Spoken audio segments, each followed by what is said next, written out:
আসসালামু আলাইকুম, সবাই কেমন আছেন? সবাইকে মাহে রমজানের শুভেচ্ছা। দেখতে দেখতে রোজা আজকে 12টা চলে যাবে। মাগফিরাতে 2 দিন আজকে পার হয়ে গেল।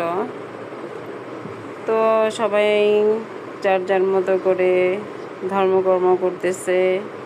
এই মাসটা হলো যত বেশি ধর্মকর্ম করবে সে তত বেশি সওয়াব পাবে। আর এদিকে আমার মেয়েটা একটু অসুস্থ হয়ে গিয়েছে।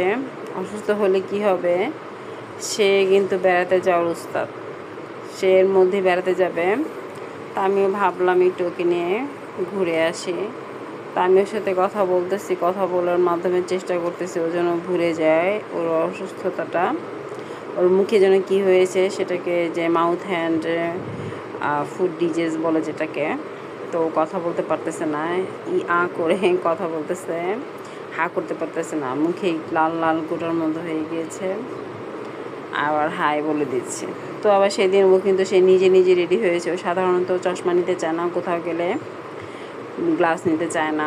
তো সেদিন আবার সে নিজে নিজে স্টাইল করতেছে, একবার কপালে তুলতেছে আর আমাকে দেখাচ্ছে, মামুনি দেখো আমাকে কেমন লাগতেছে। এত অসুস্থতার মধ্যে সে যে কোথা থেকে এনার্জি পাচ্ছে কে জানে। তো বাচ্চারা সাধারণত মনে হয় এমনই হয়, ওদের অসুখ বিসুখ হলে ওরা কিন্তু চুপচাপ বসে থাকে না। বড়রা যেমন শুয়ে থাকে বসে থাকে, ওরা খুব বেশি অসুস্থ না হলে শুয়ে থাকে না। আমার মেয়ে তো কখনোই শুয়ে থাকে না। এই যে হাঁটাহাঁটি করতেছে, কিন্তু রাতের বেলা যখন বিছানায় যায় তখন কিন্তু বোঝা যায়, সে আমাকে তখন খুব বিরক্ত করে। তখন বোঝা যায় যে ওর শরীরটা আসলেই খারাপ। তো এর মধ্যে কিন্তু আমি অপেক্ষা করতেছি, আমরা যারা যাবো একসাথে সবাই মিলে একটু বাইরে হাঁটাহাঁটি করতে যাব পার্কে। এই তো অবশেষে আমরা ঢুকে গেলাম আমাদের এলাকার মধ্যেই। তো সে এইটাই উঠবে না এটা উঠবে, সে আসলে শরীর খারাপ, তো সে বুঝতে পারতেছে না কোনটার মধ্যে উঠবে। তো ওকে দোলনায় উঠিয়ে দেওয়া হলো।